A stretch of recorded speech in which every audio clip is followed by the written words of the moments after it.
Assalomu alaykum hurmatli radio anglag'uvchilar. Adabiy anglatish programmamizni anglashinglarni qarshi olamiz.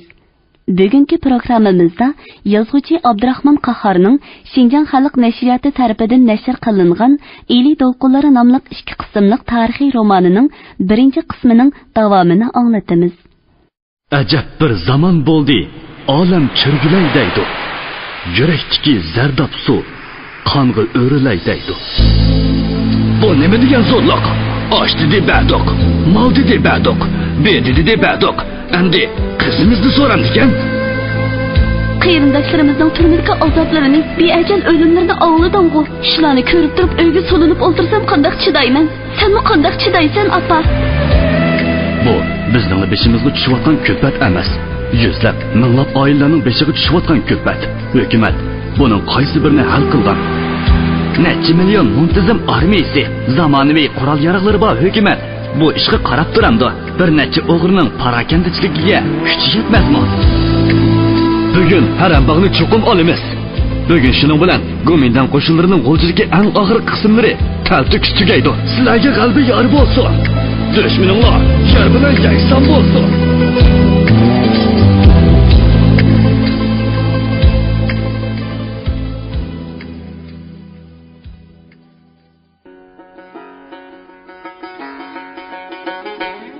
Nodam hayron qoldi.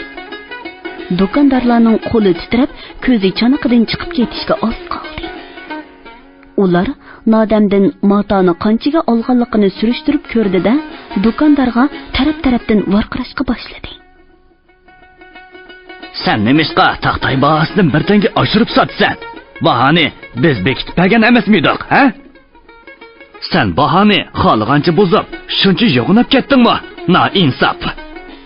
Ularning o'shqi olti tushgan edi. Ular peshtaxtadan sakrab tushib, jahozlarga tirab qo'yilgan hamma matoni do'konning o'tirisiga tashlashga boshladi. Hammasini o'tkiz. Baho hay'atining odamlari do'kondorning shu gunohi uchun hamma mollarini o'z bahosidan yerim hassa tushirib o'tkazib yeyotdi. Do'kondor ishga puklanib yolvorishga boshladi. Xudo haqqi, rahim qilinglar. Ikkinchi munda qilmay, men bilmay, to'la kapshima. O'g'ri kazzab. Do'kondor yaxshi biladi. O'tkazib yelingan bu matolar atidan boshlab mushu amaldorlarning boshqa sheriklari orqali elingan bahosidan 1,5 hassa ustun baho bilan xuddi shu yerning o'zida setilaveradi. Albatta, buni tutadigan yoki surishtiradigan boshqa amaldorlar bo'lmaydi. Shunga u ziyonga chidamay o't ustidagi qildek to'lg'inib, ko'zlarini mo'ldirlatib, yana yolvorishga boshladi. Agar buningdan keyin mushu kechikka kiradigan bo'lsam, qasam ichib beray. Butun milimni musodir qilinglar.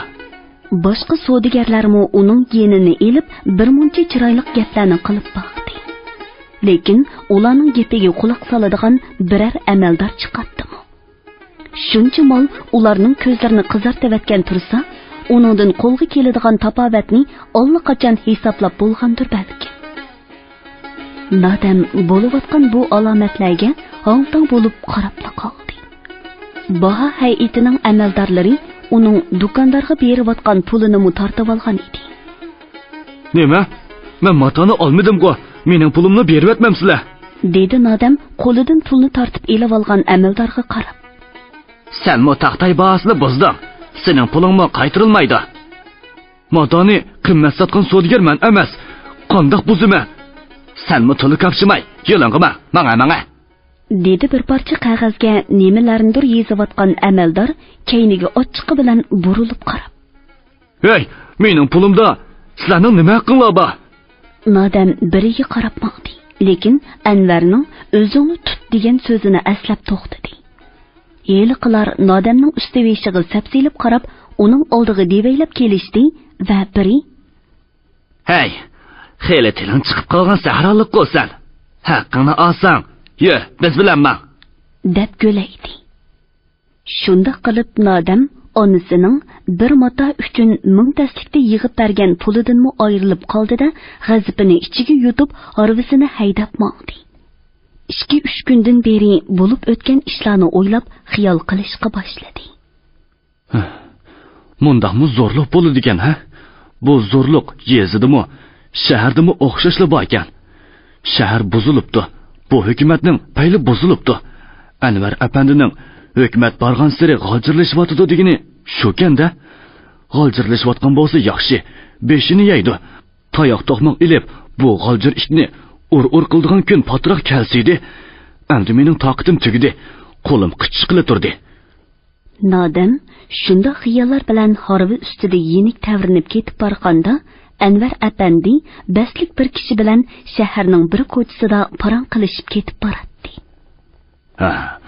Turlik olvon yasoqlar, eg'irsizliklar xalqni quruq qoshil qilib qo'ydi, dedi heliqi baslik odam. Dehqonlarning to'kidigan dan siliqi, arpa, beji siliqi, tuyoq beji shaharlardagi turlik saysilar necha haslab ko'paydi. Yeshi 30 dan amdili halqagan. O'tkir ko'zlik, qo'yu qo'shumi qoshliq. Baslik kelgan bu odam gimnaziyadan qo'g'langan o'qituvchi Nizomiddin edi. Yosh o'qituvchi Anvar uning so'zlarini berilib anglab ketib boradi. Hozir dehqonlar uchun kunlar shunchalik qattiqki, ular jinini qo'ydigan yer topolmay qilyotidi.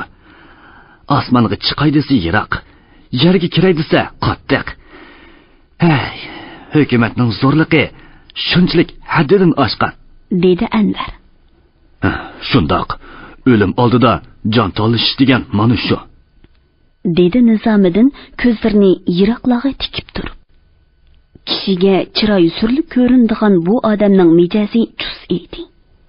U so'zlarining salmoqi bilan kishilarni o'ziga osonli jalb qiladi. Hozir ishpiyonlik, payloqchilik, chiqimchilik avjiga chiqdi. Kaynindimi payloqchi boda qiladi. Ba'zi kunlari bizning ko'chada notanish odamlar paydo bo'lib qoladi va uzoqcha oyoq bu yoqqa minib, kishilarga yer ostidan qaraydi. Uning ustiga tirikchilikmi tas bo'layotdi. Shunga ballani Mongol ko'raga ochiq qo'ysammikin deyapman. U yerda hadangning tag'isi bor. O'zingiz ancha kechikmassiz, ahvoliga qarayman. Nizomiddin aslida Eli Millatlar gimnaziyasining ilmiy mudiri Ilyos apandi bilan yaqin o'tadi. Ilyos apandini hukumat o'quvchilarga kommunistik tashviqqa tarbiya berdi deb qo'lga olgandan keyin Nizomiddinni uning bilan yaqin munosabati bor deb maktabdan qo'g'lab chiqarib etgan. Shuningdan keyin u un zavodiga hammal, Pelichixonda ko'mir tortquchi bo'lib ishlab, hozirgacha oiladagi 5 jonni beqib kelyotdi. Hozir bo'lsa hech yerdan ish topolmay, turmushi og'irlashmoqda edi. Shunda qilib, Ilyos apandining hech derigi bo'lmadi-da, dedi Anvar uningga qarab.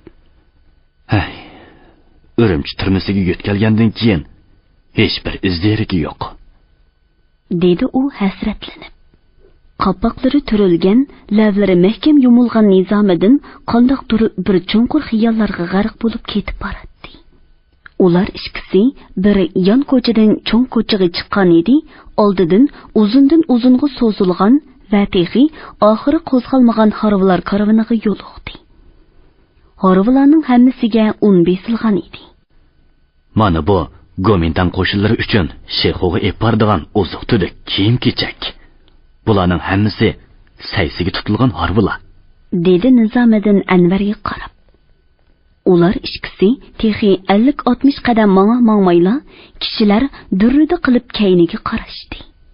3 cherik 2 dehqonni oldiga silib haydab kelmoqda edi. Har ikkisining qo'liga ko'yzi silingan. Kiyimlari jo'l-jo'l, yuzida qon dog'lari, ko'kargan izlar bo'lib, ko'zlari g'azabdan chaqnab turadi. Ularga ergashgan nurg'un kishilar echingan qiyofatda kelmoqda edi. Mana xalqimiz mushundoq kunga qoldi, dedi Nizomiddin qo'shilmisini turib. Biz dunyoga xo'rliq tatqinlik kelganmi? Bizning g'ururimiz yo'qmi? Bizningmi bosh ko'tarib chiqadigan kunimiz keldi. Yurak yerilgudek xushal bo'ladigan kunimiz keldi. Uzoq qolmadi.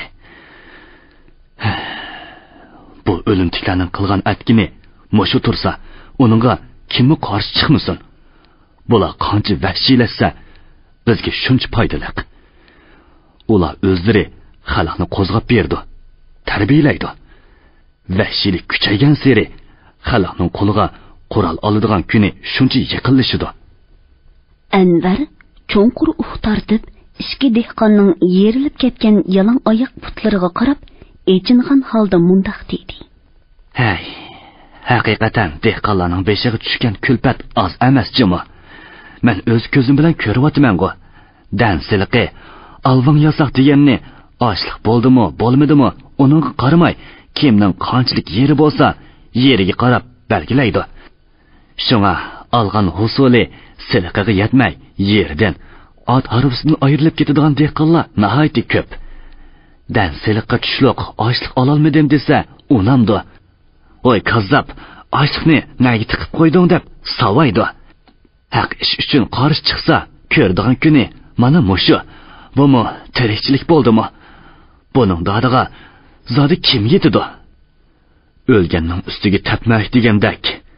Dehqonlar bu siliqdan boshqa cherik otlari uchun yana arpa, bedi siliq to'laydi. Hey, buning qiziq yeri shuki, arpa, bedi termagan dehqonmi, arpa, bedi tergan hisobda uni boshqalardan setib bilib, bu siliqni to'laydi. Bu ishlarga odamning bir tarafdan kulgisi keladi, bir tarafdan g'azabi. Bundaq siliqni to'layolmagan dehqonning putiga kishan, qo'liga ko'yza, bo'yniga qovoq silindi. Boshqalarga ibrat qilinib, yezi ko'chalarda sazoy qilindi-da. Oxir bu ikki dehqonga o'xshash shangan yomiliga ep ketildi shu. Sen anglamagan bo'lishing mumkin. Yaqindan beri yana ikki siliq chiqdi. Biri chiriklar yeydigan ko'ktat uchun to'laydigan siliq. Buni ular saypuli deb ataydi. Yana biri chiriklar kiydigan xay, paypoq uchun to'laydigan siliq. Buni ular xay paypoq bo'li deb ataydi. Buningdan boshqa tuyoq beji deganimi bir balo degina. Tova, nima degan tugamaydigan siliqlar bu? Zo'rliq, ushliq bo'la, har qancha bo'lsa shunchalik bo'la. Dedi Anvar g'azabini bosolmay. Uning ovozi jaranglab chiqib ketdi. Asta, ostroq so'zla. Dedi Nizomiddin uyoq bu yoqiga qarab qo'yib. Ular ikkisi so'zlashdan to'xtab, tagsiz xiyollar ichida unsiz ketib boradi. Yuzlarida yurakdan etilib chiqqan g'azab uchqunlari volildab chaqnaydi. Yuraklari ko'krak qapaslariga patmayotgandek do'lqinlanadi. Ularga hamma narsa, ko'chada u yoqdan bu yoqqa ketib borgan odamlarmi, dal-daraxtlarmi qandoqdir bir kuchli g'azabga kelgandek ko'rinmoqda edi. Yeziga qaytgan odam bo'yni kesik mahallasiga yiqilib keldida yana bir ishga yo'liqib qoldi. Dadam harvisini andili qayrib menishiga nadandur yetib kelgan bir otliq chelik uningga varqirdi. Harvangni bu yoqayda, saysiga mangsan, dedi qopiqini turib. Dadam ko'zini olaytib, "Nimondoq tugamaydigan saysa u, men saysidan hozirlik keldim," dedi va hech nima anglamagandek harvisini haydab mangdi. Yeliqi cherik etini devitib kelib, "Hey, kimingni ahmoq qilasan?" deb Nodamning bosh ko'ziga qamchi bilan bir nechini uribdi. Nodam shunchalik g'azablanib ketdiki, harvining ustidan o'zini cherikka otdi-da, uni ot ustidan yulib tushdi va och beqiniga kelishtirib birni soldi. Cherik voyjon deb ichga elishib yiqildi. Biroq shu asnoda yana nadindir 3-4 otliq cherik chepib kelishdi-da, Nodamning qo'llaridagi qalta oq tayoq bilan dumballig'ili turdi. Birining tayoqi uning burniga tegib ketib qon ketdi. Kishilar o'lashdi. Nizomiddin bilan Anvarmu odamlar to'plashib turgan bu yerga yetib kelishdi. Anvar Nodamni ko'rdida birdila varqiravatdi. "Voy, Nodamgu bu!" Nizomiddin darhol uning belikiga nuqib, uni to'xtatib oldi va past ovoz bilan, "O'zingni bos," dedi. "Bechora dehqonga uvol emasmi?" dedi to'p ichidan biri. "Hay, texi yosh bola ekan," dedi yana biri. "Qo'rsiqni beqishayotganimizning gunohi mushimi, ha? Hay, qonxo'rlar!" dedi yana biri. Cheriklar ko'pchilikka devaylab, "Nima deyishyapsan? Pitni pasatchilar!" deb varqirdi. Ular qo'lidagi tayoqlarni ko'tarishgan edi, g'azabini bosolmay titrab ketgan Anvar Nizomiddinga qaradi. Nizomiddin beshini silkib qo'ygan edi, Anvar cheriklarni ko'rsatib, "Ur bu xumsizlarni!" deb varqiravatdi. Ko'pchilik xuddi bir qo'mondonlikni kutib turgan askarlardek ur bilan tanla cheriklarni otdan tortib tushirib, urib dasab birdamdila hussiz qilavatdi. Bunun keyindan bo'ladigan alomatlarni pamlagan Anvar Nodamga darhol varqiradi.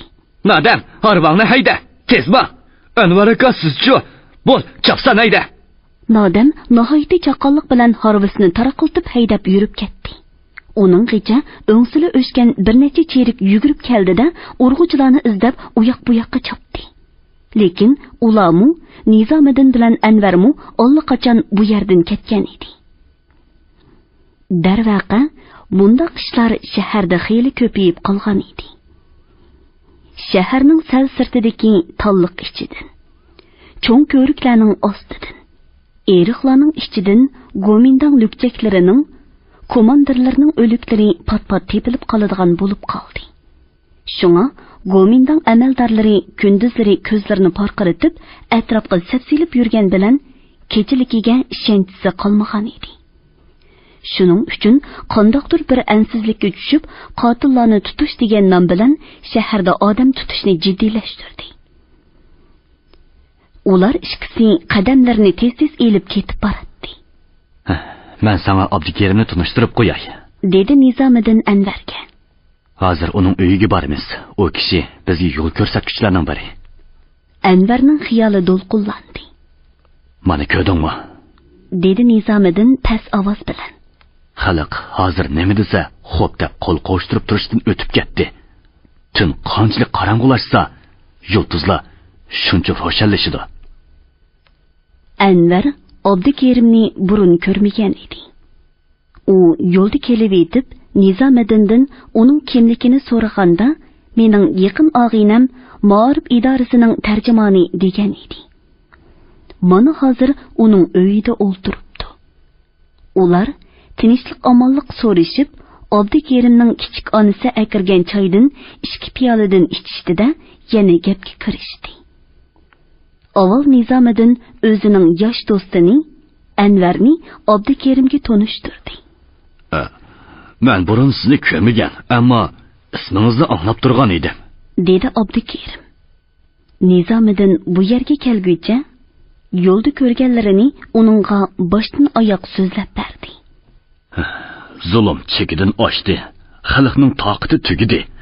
Xalq hozir etilishga tayyor turgan bomba. U tegsincha darhol portlaydi", dedi Abdukerim salmoqliq bilan. Anvar Abdukerimning bo'y turqig'i sapsilib, gaplariga diqqat qilib o'ltiradi. Abdukerim o'tiri bo'yliq, qora qoshliq, o'riqroq kelgan. Chaqqon, tetik odam bo'lib, yeshi Nizomiddindan kichik edi. Ammo gap so'zlarining aniqligi, salmoqi, abjil harakatlari kishilarni o'ziga o'ng'ayli jalb qilib oladi. U Nizomiddinning oila turmushidan gap ochdi.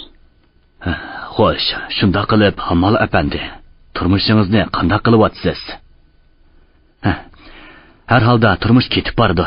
O'lmagan jonda umid bor", dedi Nizomiddin beshini lang'ishtirib. "Albatta, oyinning xotirjamsizligimi yomon, lekin turmushimizni tuzaydigan chog'larmi keladi. Chidash kerak." "Shundoq. Hozircha nima amal bor deysiz?" "Qiziq. Men bir yerga ishga kirsam, bir hafta o'tmayla qo'g'lab chiqarilman. Tejmal odamning dunyoga sig'maqi tas", dedi Abdukerim chaqchaq oralash kulimsirab. Ular parang bilan bir soatdan oshiqroq o'ltirdi. Kech kirib qolgan bo'lib, ko'chadagi varang-churunglarmu asta-asta besilishga boshladi. Ko'cha tarafdagi derazadan o'ltirayotgan kunning oxirgi nurlari uy ichiga tushib, ularning qizg'in gaplarini tabriklayotgandek yuzlarida jilvalanib o'ynaydi. "Undaq bo'lsa men yanay. Atiganlikka darsga ulgurishim kerak", dedi Anvar o'rnidan turib. U Abdukerim Abbosov bilan Nizomiddinga qo'lini uzatdi-da uydan chiqib ketdi. Ikkisi o'rindiqlarga kelib o'ltirgandan keyin Abdukerim mundaq dedi. Hozirgi vaziyatni asosan buni ikki tarafdan mo'lcharlashga bo'ladi. Birisi Go'mindan aksiyatchi hukumati rosa palach holga tushib qoldi. Yana birisi xalq uyg'onib ketdi. Biz bir ushqinni chiqarsaqla, u darhol yolqinga aylanishi mumkin. Qaysi kuni biz tomlarga yepishtirgan, ko'chalarga, qo'rolarga tashlagan tashviqot varaqlaridan xalq zo'r ishonch kelgandek turadi. Endi gap xalqqa yetakchilik qiladigan rasmiy bir tashkilot qurish. Biz hozir mushu ishga tayyorlik qilyapmiz. Uning so'zining oxiri qandoqdir bir kuch bilan do'lqinlanib aytildi. Uning kishiga umid, ishonch baxsh etadigan so'zlaridan Nizomiddin hayajonlandi. Yuraklari do'lqinlanib, tez-tez urishga boshladi. Va yuzlarida xushallik quchqunlari chaqnab, o'tkir ko'zlari yenib ketdi. Anvarning aytganiga qaraganda, yezlarda kishilar to'ydiq bunda qashshoq turmushdan, ya Xudo jonni olsang, ya bizni yaxshiroq bir yo'lga solsang deyishdi ekan. U o'zimi atrofiga to'plagan 7-8 kishini xeyli yaxshi tarbiyalabdi. Dedi Nizomiddin qiziq hissiyotlar ichida. Yaxshi. Ularning ta'siri boshqalarga o'tadi-da. Dedi Abdukerim va o'rnidan turib uy ichida u yoqdan bu yoqqa mengib, vaziyatdagi yangiliklarni bayon qilishga boshladi. Hozirgi vaziyatdagi o'zgarish tez. Yaqinda Nelqida Go'mindanning gazlab ot ilish siliqiga qarshi bir to'lqin qo'zg'aldi. Xalq g'azabining portlashiga bu siliq bir pilti bo'ldi. Ular o miltiqlari ham amaldor cheriklardan tortib olgan qurollar bilan qurollanib, tog' orasiga kirib ketibdi. Nizomiddin texmo hayajonlandi va savol nazarida umidlik ko'zlarini uningga tikib, "Hay, qaramliq bilan ish qilmasa bo'ladi-ku. Yo'q. Ularni tashkillayotgan odam bor. Shundaqdimi biz darhol odam avatdik. Ularga qo'shilayotganlarmi xeyli boda qiladi. Uni o'qib turyapmiz." U o'rniga kelib o'ltirdi-da, 1 minutdek o'ylanib elib mundaq dedi. "Yosh o'qituvchingizning yigitlari sinalgan bo'lsa, mushu ishlardan shabi balsakmi bo'ladi-ku deyman. Shundaq vaqti yetdi. Kishilarning tashnoligi endi amaliyotga aylandi. Agar sizga Mong'ol ko'ragi chiqishga to'g'ri kelsa, u yerda bizning bir necha qozoq, qirg'iz yo'ldoshlarimiz bor. Shular bilan munosabat qilasiz. Bu ahvolni boya o'qdingiz." Abdukerim Abbasov bilan Nizomiddin bir-birining qo'llarini ching siqib xo'shlashdi. 9-bob. Anvar apandi dadasidan 1 yashida yetim qilib, onasining qo'lida qoldi. Lekin yomon kun ko'rmadi. Onasi o'g'limni o'gaylamdikan deb ikkinchi qaytim yotliq bo'lmadi. Topgan targinining yolg'iz o'g'liga yegizib boqdi.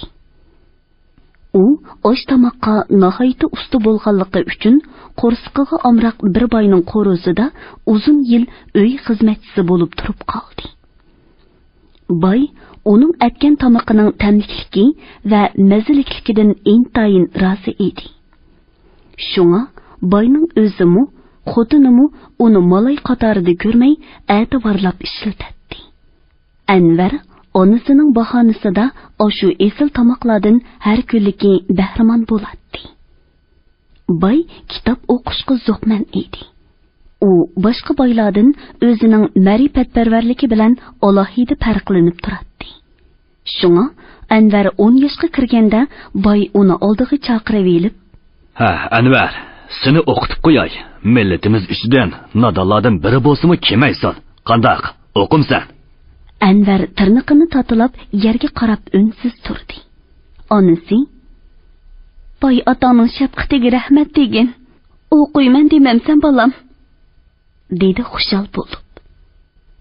Shuningdan boshlab u boyning o'g'illari bilan G'ulji shahridagi maktabi Husayniyaga kirdi.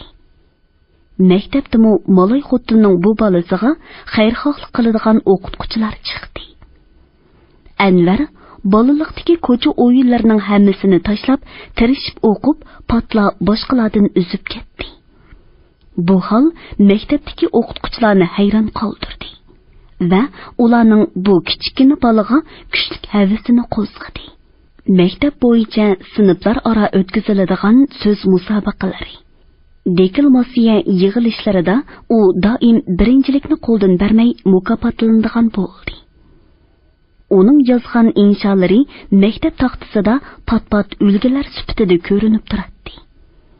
Taqdirnomalar ham moddiy mukofotlarni ko'tarib kelganda, onasi beshi osmonga yetgudak bo'lib, xushalligidan ko'z yoshi qiladi. Boy shundaq chaqlarda, mana, nima degan ulug' ish bu, ha? Bizning millatimizdan endi osmonda uchadiganlarmi, suvda uzadiganlarmi chiqadigan bo'ldi, deydi. Anvar shundaq tirishib o'qiyotgan kunlarning birida onasi tuyuqsiz hushsiz bo'lib yiqilib, faqat 2 kun yetibla tugab qoldi. Kichkina Anvar qora yetim bo'lib, samondek sarg'ayib ketdi. Biroq o'qishdan bo'shishib qolmadi. Shu bo'lib ketgan bilan yana oldingi o'rinni bermadi. Yaxshisi, boymo uni o'qishdan to'xtatmadi. Ammo 6 yillik maktabning oxirgi yilligini o'qiyotganda mundaq bir ko'ngilsizlik bo'ldi. Yarim yillik o'qishdan xulosa chiqarilib, maktab bo'yicha cho'ng yig'in o'tkazildi. Yig'inda ota-onalar chaqirildi. Boy maktab zaliga chaplangan yo'g'on oq qog'ozda o'z moliy Anvarning o'qishda a'lo ketayotganligini, Anvar bilan tang maktabga kirgan o'z o'g'lining texicha 3-sinfdan ko'chalmayotganligini ko'rib arvohi ushdi. Boshqa boylarning oldida nomus qilib o'lmadi, uning bersi bo'ldi. U ma'rifatparvarligini shu hamon osmonning qariga cho'rivatdi-da, Anvarni darhol o'qishdan to'xtatdi. Yarim yil o'qishdan qolgan Anvar Husayniya maktabidagi bir qism o'qituvchilarning yordamida boynomi ilkidan qutulib oldi va yangidan ochilgan Eli millatlar gimnaziyasiga qabul qilindi. Shunda qilib maktab ta'minotida o'qish fursatiga ega bo'ldi. Bu yerda u o'zining o'qishdagi alohida yaxshi natijasi bilan boshqalarni texmo hayron qoldirdi. Ba'zi davlatman oilalarning haqqavur boshqalarni ko'zga ilmaydigan bolalarimi voy Anvar deb turadigan va uni buni so'rab uning atrofida cho'rgalaydigan bo'ldi. Bu maktabda saviylik, chet elda o'qib kelgan o'qituvchilarmi ko'p edi. Ular Anvarning zehnining o'tkirligini, o'rganish qizg'inligining yuqorligini sezib, uningga alohida e'tibor bilan qaraydigan va chet eldan elib kelgan kitoblarini pat-pat berib turadigan bo'ldi. Bu boladan jazman bir ish chiqdi. Tashkilotchiligi kuchlik, o'rganganlarni amaliyotga tatbiq qila oladi. Qo'lidan ish keladi buning, deydi ular. Anvar keyinroq Nizomiddin bilan tanishib, bara-bara uning bilan texmi yaqin bo'lib qoldi. Ham uning maslahati bilan yezig'i xizmatga chiqdi. Anvar yezig'i chiqqandan keyin birinchi bo'lib tanishgan, yaqin bo'lgan odami Nodam bo'ldi. Asta-asta Qoyid, Kevir, Jamoliddin ham boshqalar bilan yaqin suhbatdosh bo'lib qoldi.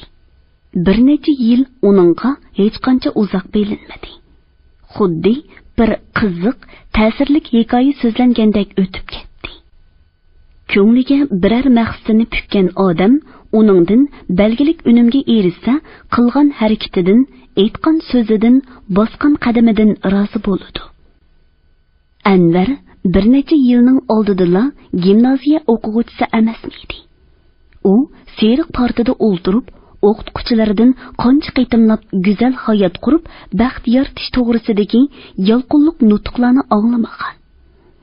Yerim kechalargacha, hatto ba'zida oppoq tonglar etib ketguncha qancha o'nlagan falsafa, tarix, adabiy kitoblarni o'qimagan. Mulohiza qilmagan. Shu kitoblardagi mazmunlar uning qalbiga kun nuridek qo'yildi, singdi, o'zlashdi.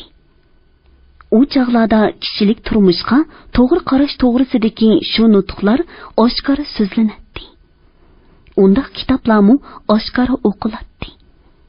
Amdichu man'iy qilindi, cheklandi. Lekin uning o'qiganlarini anlaganlarni boshqalarga yetkazishni hech kim cheklayolmadi. Uning Qoyid, Kevir, Jamoliddin va nodamlar bilan o'tkazadigan suhbati ko'payishga boshladi. U shuningdan intayin rozi ediki, suhbatdoshlari oddiy, nodon yezi odamlardan osta-osta o'z atrofida yuz berayotgan ishlarning tegi-tektiga cho'kib yetalaydigan ongliq odamlarga aylanmoqda edi. Bugun u boshqalar yig'ilg'ucha 2 kundan beri ko'rayotgan Ommabop falsafa degan kitobni ko'rishni davomlashtirdi. Hayal qilmay, suhbatdoshlari kayni-kayindan kirib keldida, sirliq jimjitlikqa cho'kib qolgan bu uy birdamdala parangchilarning varang-churonglari bilan ovatlashib ketdi. Anvar apandi o'zi yasab olgan bo'glikda, qolganlari uzun o'rindiqda o'tirib qiziq parangga tushdi. Helila o'qituvchining kitob o'qiyotgan, qurlarning ostini sizayotgan va ba'zi qurlarni xotiraga ko'chirayotgan chaqdagi jiddiy tus olgan chiroyi amdi tabassum yig'ib turgan holatga ko'chgan edi. Mushu o'ltirganlarning ichida eng kichiki Nodam. Biroq u amdi kichik bola emas. U dastlabda o'qituvchisining gapini anglabla o'ltiradi. Keyinroq ko'p o'ylaydigan bo'ldi. Hozircha atrofida yuz berayotgan ishlarga o'z qarashlarini, baholarini ayta oladi. O'qituvchisining nurg'un so'zlari uni qoyil qilgan. U hozir o'qituvchisi aytgan cho'nqur ma'nilik so'zlarning tegiga yeta oladigan 18 yoshlik eg'ir besiq o'ychan yigit. Ularning mundaq yig'ilishlari talay qaytim bo'ldi. Anvar apandi amdi burunqidek so'zlarini agitib o'ltirmaydi yoki osmoqchilab gap elib ko'rmaydi. Uch-quyuruq so'zlashaveradi. Go'mindan hokimiyati hozir toza cheriklashdi, dedi u Nizomiddindan anglaganlarini ularga bir-birlab yetkazib. Chirigan narsa baribir o'ri bo'lolmaydi. Ishtimi g'aljirlasi o'lmay qolmaydi. Go'mindan hokimiyati jazman g'olaydi. Ularning xalq silayotgan zulmi eg'irlashgan seri norozilik, qarshilik kuchaydi. Amaliyotdami shundoq bo'lyotidi. Shundoq. Dehqonlarga hukumat 5 tanga siliq chassa, bu yerda 10 tanga qilib ilvotmamdi, dedi Qoyid. Tunugun, dedi uning so'ziga ulashtiriblar Nodam. 55 arpa bedisiliqi yiqilib kelganda Nuraxunkam. 55 arpa bedisiliqi yiqilib kelganda Nuraxunkam. Mening siliqi beradigan hech nimam yo'q. Olsang Xudo bergan jonba, qo'lingdan kelganini qil. Sallaga xo'sh-xo'sh deb qo'l qo'shtirib yurib kelgan yerimiz mushu, dedi. Shuning bilan 55 to'la teri taraqlatma. Hali cheriklar chiqsa, mulla mushuk bo'lib ketasan, dedi. Ondan u cheriklar chiqsa, endi kaltak bilan beshig'i yeydi. Mana men jinimni atab qo'ydim. Yugur, cheriklarni boshlab chiq, dedi. Hozir kishilar qo'rqmas bo'lib ketibdi. Savr toqatning cheki bo'ladi. Oxir pichoq so'ngaki yetdi-da. Endi hukumatning cheriklarimi xalqning g'azabini bosolmaydi, dedi Anvar. U buningdan keyin nima qilish to'g'risida suhbatdoshlariga qanday gap aytishni o'ylab cho'nqur xiyolga patdi. Kecha bek qorong'u ham surlik edi. Pelildigan jonsiz chiroq uyni suz yo'ritgan. Uy jimjit, talamu jimjit edi. Navan-navanda yiroqlarda havshiyotgan ishlarning ovozlari, nalardandir orilab sus anglanib qoladigan naqshi sadolari jimjitlikni buzib turadi. Ular hammasi mana shunda qisirliq jimjitlikka cho'kib o'ylashadi, bosh qotirishadi. Anvar oxir gapni hamma tonish bo'lgan Nosir Oxunning sirliq o'limidan, Nodirning turmadan chiqargan xeytidan boshlashdi. Ya'ni o'shular uchun minglig'an, 10 minglig'an qarindoshlari uchun intiqom elishning kerakligidan boshlashni ko'nglidan o'tkazdi-da, beshini ko'tardi. U Nodamga qarab gap boshladi. Sening xo'jayining nihoyatda hiylagar odam. Dadangning o'limining sirliq bo'lib qolishi oshning hiylagarligidir. Meningcha, dadang Ahtambayning yo'l ko'rsatishi bilan o'ldirilgan. Nurg'un kishilar bu sirni bilmaydi. Nasra Xunkamning o'limi Bajgirni bir qachot urib o'ltirib qo'ygani uchun emas. Bu bekor gap. Bu yerda Aqtambaylarning hiylasi bor. To'g'ri, mana biz bilamiz, dedi G'oyit uning so'zini quvvatlab. Nasra Xunkam nihoyatda yo'lliq ish qiladigan, ishning yo'lini bildigan odam edi. Yo'lsiz ish bo'ldimi, jinini tikib qo'yatdi. Shunga baylar uni nihoyatda o'ch ko'ratdi. Oshini ko'zini yo'qotsak, bizning ishimizdan qusur topadigan odamdan qutulamiz deb o'ylaydi. Uning ko'zlari alamdan yongan edi. Kevirmu qizib qoldi. O odam mahallimizning shunqori edi. Rahmeti bizning yulanchikimiz, beshimizni silaydigan otimiz edi. Jamoliddinning o'ruq yuzlari tatirib, bo'yin tomirlari ko'pdi. Ko'zlaridan o't yenib ketgandek bo'lib mundaq dedi. Odam o'ldirish ular uchun hech nima emas. Ularmi bizga o'xshash odam-ku. Qayerdan yorilib qolgan odamlardir. Nimanchi qora ko'ngil, nimanchi vahshiy. Anvar apandi Jamoliddinning so'zlarini yeshib, shariklagandek so'zlab ketdi. Nemishqa ular baxudik odam o'ldiralaydi. Odam o'ldirish shuncha oson ishmi? Odamning jini qushqochning jinimi? U savol nazari bilan Nodamga qaradi. Uning chiroyi mana endi boshqacha tus oldi. Qora ko'zlaridan g'azab uchqunlari chaqnab, chek tomirlari lipildab, lavlari titrab, chiroyi surlik tus oldi. Yelila o'qituvchining va boshqalarning so'zlarini odatdagidek tinglab o'tirgan Nodamga uning savoli nihoyatda qattiq ta'sir qilgan edi.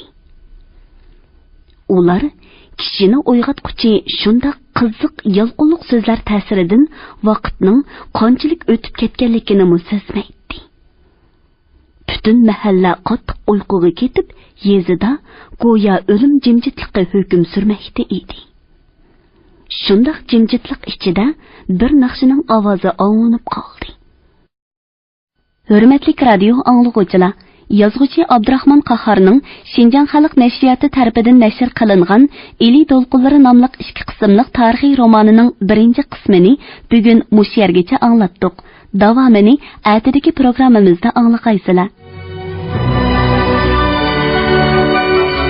Seni va milyonlagan jafokash xalqimni ozod qilish uchun mustabid hokimiyat va uning maloylarining qilmishlarini fosh qilish, xalqni uyg'otish yo'lida harakat qildim. Jiddiy kuzatishlar bilan o'tgan jangchilardan guruh qurildi. Yezdimi tashkillik bir ulug' kuch dunyoga keldi. Odam uchun eng qimmatli narsa ozodlik, erkinlik. Mush yo'lda senki ularning qanday ishlarni ta'minlaydiganligini ko'rsatib qo'yish vaqti yetdi.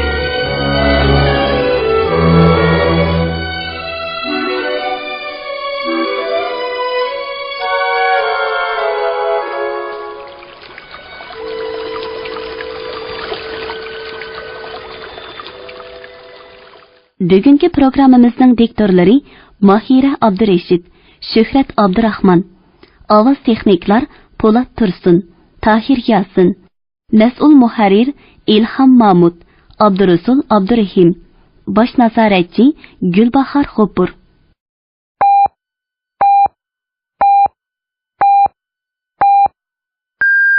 Beijing vaqti soat